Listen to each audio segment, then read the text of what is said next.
இளைஞர்கள் மத்தியில் அண்ணன் நானும் உட்காந்துக்கிட்டு என்ன பண்ணுறேன்னா, இங்கே பல பேர் இருக்காங்க. சின்ன பிள்ளையிலேருந்து நான் வளர்ந்தவங்களாம் இங்கே பல பேர் இருக்காங்க. நான் சித்தப்பான்னு கூப்பிடக்கூடிய பல பேர் இங்கே இருக்காங்க. அண்ணன் கூப்பிடக்கூடிய பல பேர் இருக்காங்க. அதே மாதிரி சித்தப்பான்னு கூப்பிடுற அளவுக்கு தான் தானு அவர்கள் இருக்கிறார். அதனால் சின்ன பிள்ளையிலேருந்து என்னையும் அவர் பார்த்துட்ருக்கார். எப்படியாவது என்னை வச்சு ஒரு படம் எடுக்கணும்னு நினச்சாரு. அந்த வாய்ப்பை நான் என்னன்னு தெரியல, நடுவில் அது ஏற்படலை, அவ்வளோதான். ஆனால் அந்த வாய்ப்பை என் பையனுக்கு கொடுத்ததில் அவர் என்ன சொன்னார்னா, சார் நான் அறிமுகப்படுத்துகிறேன் சார் உன் பையனன்னு ஒரு அன்பாக சொன்னார் ஒரு நாள். அதுவே என்னை கலங்க வச்சிருச்சு. அந்த வகையில் படம் அண்ணன் எடுக்க வேண்டியது படம். அப்போ துப்பாக்கி படம் நடந்துட்டு இருந்துச்சு. தம்பி விக்ரம் ரெடியாக இருந்தான் நடிக்கிறதுக்கு. அதனால் துப்பாக்கி முடிஞ்சோன்னு நான் ஆரம்பிக்கிறேன். நான் அதுக்குள்ளே பிரபு சாலமன் நடந்துச்சு. அதுக்கப்புறம் லிங்குசாமி சார் போஸ் சார் வந்தாங்க. அப்புறம் சரவணன் படமும் நடந்துச்சு. சார் என்ன சார் இது மூணாவதாக தள்ளிட்டீங்க அப்படின்னாரு. பட் மூணாவதாக இருந்தாலும் இன்னும் சூப்பராக இருக்குங்கிறதுக்காக தான் நீங்கள் வந்திருக்கீங்கன்னு.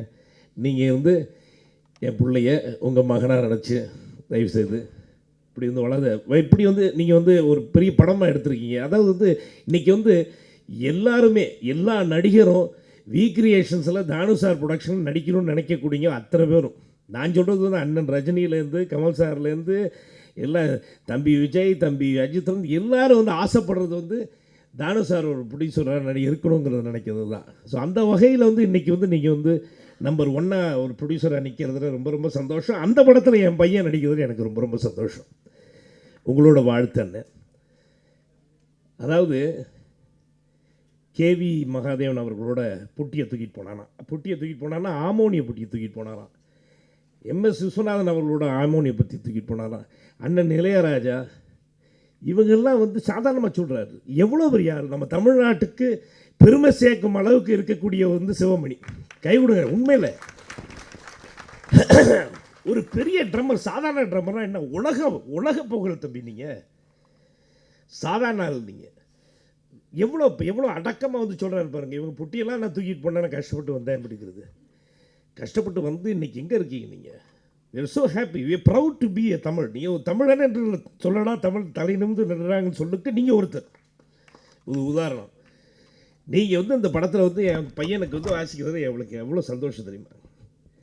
நாங்களாம் சின்ன பிள்ளைகள் ஒன்றா சேருவோம். அப்போ எம்எஸ் விஸ்வநாதன் சார் குரூப்பில் பாடிட்டு தம் அடிக்கிறது ஒதுங்குவோம் 2 பேரும். இப்போ நீங்கள் அடிக்கிறது இல்லைல்ல, நான் அடிக்கிறது இல்லை.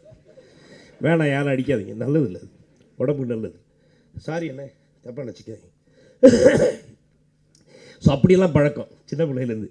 அவர் வாசிக்கிற விதத்தை பார்ப்போம். அப்பா பார்ப்பாங்க, இங்கே சித்தப்பா பார்ப்பாங்க, எல்லாம் இங்கே வா உனக்கு கொடுக்குறேன், இப்போ நல்லா வாசி அப்படிம்பாங்க.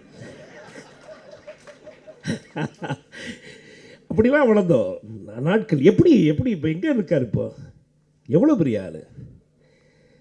அதே மாதிரி இதில் படத்தில் அருமையான டெக்னீஷியன்ஸ்லாம். தம்பி ராஜசேகர் அவர்கள் இப்போ இங்கே எல்லா சீனியரில் இவருக்கு அடுத்த சீனியர் தான். தம்பி ராஜசேகர் அருமையான ஒரு கேமராமேன். இப்படிப்பட்ட படங்கள்லாம் பண்ணியிருக்காரு. எப்படி உங்கள் கூட விக்ரம் சேர்ந்ததில் எனக்கு ரொம்ப சந்தோஷம். இந்த தம்பியோட அப்பா எனக்கு தெரியும். இது என்ன சொல்கிறது, அப்பா தாத்தான்னு சொல்லிட்டு இருக்க வேண்டியதாக இருக்கு. என்ன அதான் கஷ்டமாக இருக்குது. ஏன்னா சுப்பராயன் அவங்க அப்பா என் கூட ஒர்க் பண்ணவர், இவங்க அப்பா ஒர்க் பண்ணவர்.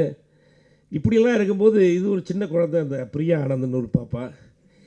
என்ன ஒரு விஷயம்னா, தமிழ்நாட்டு ஹீரோயின் ஜாஸ்தி இல்லை, எல்லாம் வெளியூர்லேருந்து வர்ற ஹீரோயின் தான். யாவரையும் வரவேற்கும் நாடு தமிழ்நாடு. வரட்டும், சந்தோஷம், எங்களுக்கு வேணும் ஹீரோயின் இல்லை. ஆனால் தமிழ் பேசக்கூடிய ஹீரோயினில் இவர் ஒருத்தர் ரொம்ப சந்தோஷம் எனக்கு. தமிழ் பிள்ளை ரொம்ப சந்தோஷம்.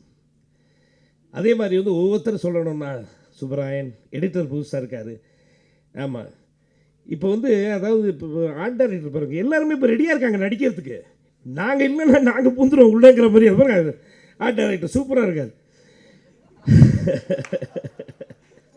சைக்கிள் காப்பில் பூந்துடுவாங்க. இப்போ அந்த அளவுக்கு இன்றைக்கி நிறைய டெக்னீஷியன்ஸ் வராங்க நம்ம இண்டஸ்ட்ரிக்கு.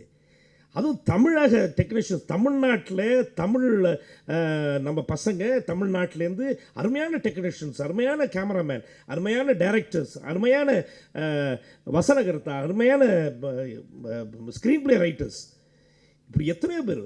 நாங்கள் போய் எங்கள் பாம்பேயில் போய் நான் வந்து இப்போ அமிதாப் பச்சன் சார் கூட போய் ஷூட்டிங் பண்ணும்போது இந்த கல்யாண் ஜுவல்லர்ஸ்க்காக ஷூட்டிங் பண்ணும்போது அங்கே சொல்கிறாரு, south how talented you people are அப்படின்றார். ஏன் வந்து நான் அவரை ரொம்ப மதிக்கிறேன்னா என்ன காரணம்னா, எங்கள் அப்பாவை பார்த்தாலும் சாஸ்தாங்கமாக விழுவார் காலில். அப்போ அப்பா சொல்லுவாங்க, யூஆர் சூப்பர் ஸ்டார், காலில் விழாது சார், யூஆர் மை சூப்பர் ஸ்டார்ம்பார். அந்த அளவுக்கு வந்து அப்பா மேலே வந்து பிரியம் உள்ளவர். அவர் சொல்கிறார், சவுத்தில் தமிழ்நாட்டிலேருந்து எத்தனை அருமையான கலைஞர்லாம் வரும். அது மாதிரி இப்படி நம்ம ஆனந்த் தம்பி, இங்கே இருக்குது Subrayan editor, art director, Rajasekar, Shobi, இப்படி தான் அண்ணன் வந்து வாய்ப்பு கொடுக்குறாரு. அத்தனை பேருக்கு அண்ணன் வாய்ப்பு கொடுக்குறாரு. பிகாஸ் வந்து அவர் வந்து நல்ல டெக்னீஷியன்ஸை வந்து பார்க்குறாரு, பார்த்து வாய்ப்பு கொடுக்குறாரு. நான் வந்து பெருமையாக சொல்லலாம், என் 150 படத்தில் வந்து நான் 65 டைரக்டர்ஸை நான் வந்து இன்ட்ரடியூஸ் பண்ணதில் நான் வந்து பெருமைப்படுறேன். ஆனால் அத்தனை டைரக்டர்ஸ் வந்து அருமையான ஒரு அசோசியேட் டைரக்டராக இல்லைன்னா அருமையான டைரக்டர், அசிஸ்டன்ட் டைரக்டர்ஸை ஒர்க் பண்ணாங்க. அதில் தான் பிக் பண்ண முடியும். ஓடி ஆடி விளையாடுறதை பார்த்துட்டு எப்படி வேலை செய்கிறாங்கன்னு பார்த்து தான் நம்ம வந்து கண்டுபிடிக்கிறோம் ஒரு அருமையான டைரக்டர். அந்த வகையில் அண்ணன் தானு அவர்கள் கண்ணில் வந்து நம்ம தம்பி ஆனந்த் பட்டிருக்கார் முருகதாஸ் கூட படம் பண்ணும்போது. ஸோ இந்த ஒரு டீம், ஒரு நல்ல ஒரு யூத்தான ஒரு டீம் கூட விக்ரம் பிரபு சேர்ந்துருக்காருங்கிற சந்தோஷம். விக்ரம், கற்றுக்க வேண்டியது நிறையா இருக்குது, போக வேண்டிய வழி பெருசு.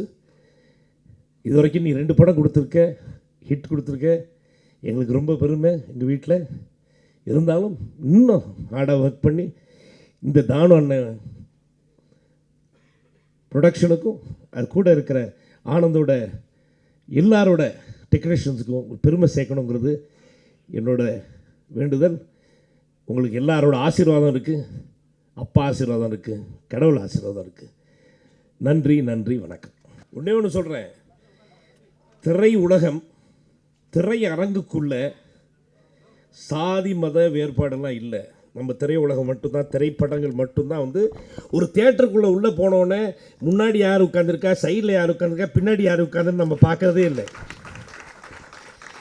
ஒரே சீனுக்கு சிரிக்கிறோம், ஒரே சீனுக்கு கை தட்டுறோம், ஒரே சீனுக்கு வந்து விசில் அடிக்கிறோம். படம் நல்லாலாம் ஒத்துமொட்டமாக வெளியே வந்து நல்லா இல்லைன்னு சொல்லிட்டு போகிற ஒரே இடம் வந்து திரையுலகம், திரைப்படம் தான். ஆகையால் வந்து நம்ம வந்து இன்டெகிரிட்டிங்கிறது நம்ம இண்டஸ்ட்ரி மட்டும்தான். தேங்க்யூ, அவ்வளோதான்.